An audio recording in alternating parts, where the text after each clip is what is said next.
want to talk to this man because he's drinking a can of special brew. And I think strong lagers are much maligned, and special brew is actually quite a palatable drink myself. I believe in strong lagers very definitely. Fine crop of hair you got there, if you don't mind me saying. Right, thank you. Well, I've been breeding it up Yorkshire.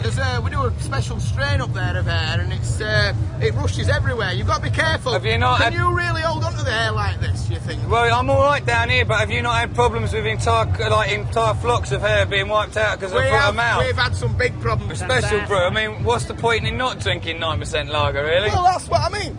Why fanny about? You can go to a shop, you can spend £1. Yeah. You can go to a shop, you can spend £1.39 and you've got special brew. This is like a bit odd because normally we just do people walking around shit-faced, and you're obviously having to be quite together because you've got to stand in front of the cigarette machine. Do I look together? Well, yeah, comparatively, yes. Have you seen anyone else? Yeah, I have.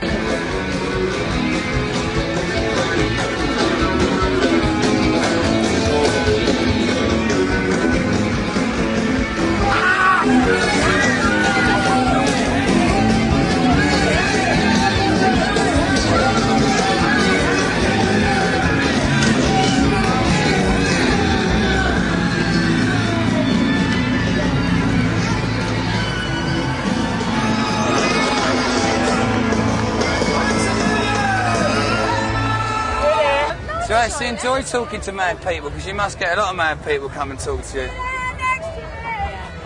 I do. It's the sort of job that someone would have to like talking to mad people to go into.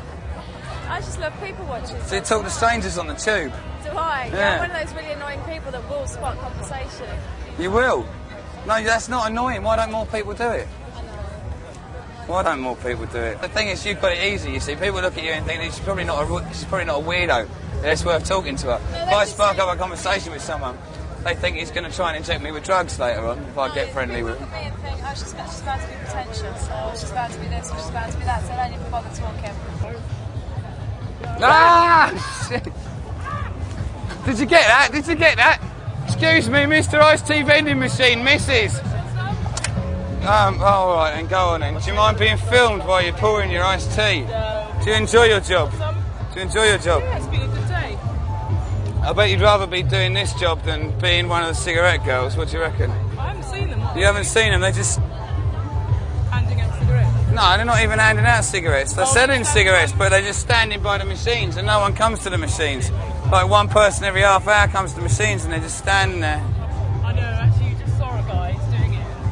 He looks a bit bored. How much do you get paid to walk around with iced tea on your back? Enough money. £5 an hour?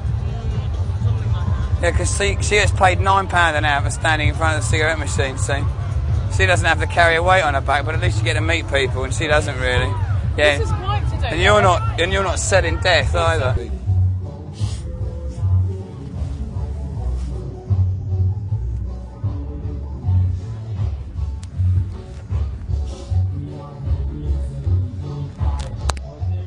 That was nice then. Yes. Are you the storyteller of old Guildford Town? No, Once fated in local folklore. not so much. I pootle around a little more, but I have been coming this festival for a few years. When it was done, one in Texas last month, that was quite nice. I imagine you went down quite well there, actually. That was good. Yeah, that was great. There's, we fed alligators marshmallows and things out in the swamp and other, obvious stuff. You're telling me alligators like marshmallows? There was a boatload of food went out for them, and what did we do? We gave them marshmallows. But they all come up, they have a little punch.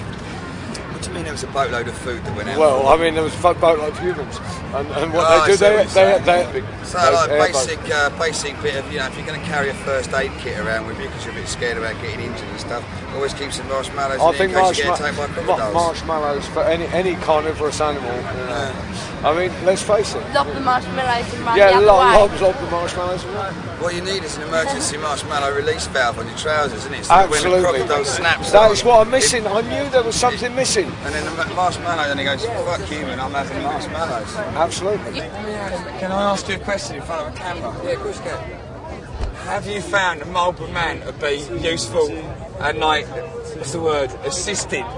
Has he been worthwhile? Is his presence here beneficial to you? Would you have been able to work out the machine without him? I reckon I would have been able to sort of... Because I've been watching and he's been very helpful. He's been like... He has been very helpful, He like takes your money and he presses all the buttons for you. Very helpful indeed. I mean, yeah. So I've been talking to one of your colleagues and she actually surprisingly doesn't diss the job at all, and you look like you're enjoying it as well, but aren't you worried that every other marble machine has got a young lady standing there? Well, yeah, I was looking for the one with the young lady. You suddenly decided you needed cigarettes when you saw him. Well, you're the only Marlborough man. Sounds a bit like Michelin man, doesn't it? There's two of you. Yeah. And how many Marlborough ladies? More than two. More than two. But you still have to be pretty, don't you? Do you reckon? Chat me up.